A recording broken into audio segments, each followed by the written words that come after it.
I am Rituman, welcome back to my another mini blog. তো আজকে আমি তোমাদের সাথে শেয়ার করবো 21 তারিখ মানে মঙ্গলবারের মিনি ব্লগ, যেদিন ছিল আমাদের বাড়ি বিপত্তারিণী পুজো। বৃষ্টির মধ্যে ছাতা মাথায় বেরিয়ে পড়েছি এখন বাজারে যাওয়ার জন্য, কারণ মা এবার আমাকে দায়িত্ব দিয়েছিল যে বিপত্তারিণী পুজোর সমস্ত বাজারটা আমাকেই করতে হবে। তো সকালে বেশ কয়েকটা পণ্য ছিল, পরিয়ে তো এখন বাড়ি এসে বেরিয়ে পড়েছি বাজার যাওয়ার জন্য। আর বাজারে এসে সমস্ত যা দরকার ছিল, ফল, মিষ্টি, সুতো, সমস্তটা নিয়ে এখন যাব বাড়ির পথে।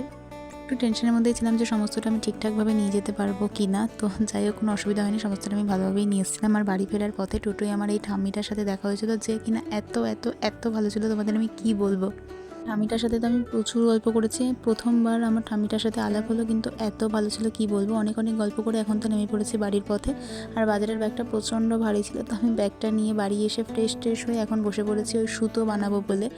তো আমি না এই সুতোটাও প্রথমবারই বানাচ্ছি, অন্যান্যবার মাদের দেখেছি বানাতে, তো আমিও এবার একটু বানিয়েছি ওদের সাথে, আর বেশ ভালোই বানিয়েছিলাম। তারপর দেখো সুতো বানানো হয়ে গেছে, আর এখানে মা আর ঠাম্মা পুজোতেও বসে গেছে, আমার ঠাম্মাই পুজোটা করবে। আমাদের তো অনেকগুলো সুতোর প্রয়োজন হয়, কারণ আমাদের বাড়িতেও অনেক লোক, আর আমার অনেক বন্ধুবান্ধবকেও সুতো দিতে হতো। তো সবাই মিলে সুতো বানিয়ে নিয়েছে, আর এখানে পুজোর পরে ঠাম্মা আমার হাতের সুতোটা বেঁধেও দিচ্ছে। তারপর সুতো বেঁধে প্রসাদ খেয়ে লাঞ্চ কমপ্লিট করে বিকেলে বেরিয়েছিলাম। আমার আর অয়তির একটু কাজ ছিল তাই, আর রিমির জন্য এখানে প্রসাদও নিয়ে নিয়েছি। তারপর অয়তির হাতে সুতোটাও বেঁধে দিয়েছিলাম। আর রাত্রে বাড়ি এসে ডিনারটা কমপ্লিট করেছিলাম, পরোটা, সাদা আলুর তরকারি আর সুজি দিয়ে। আজকের জন্য এইটুকুই। এরকম আরও ভিডিও দেখার জন্য অবশ্যই আমার চ্যানেলটা ফলো করো। আজকের জন্য এইটুকুই, বাই।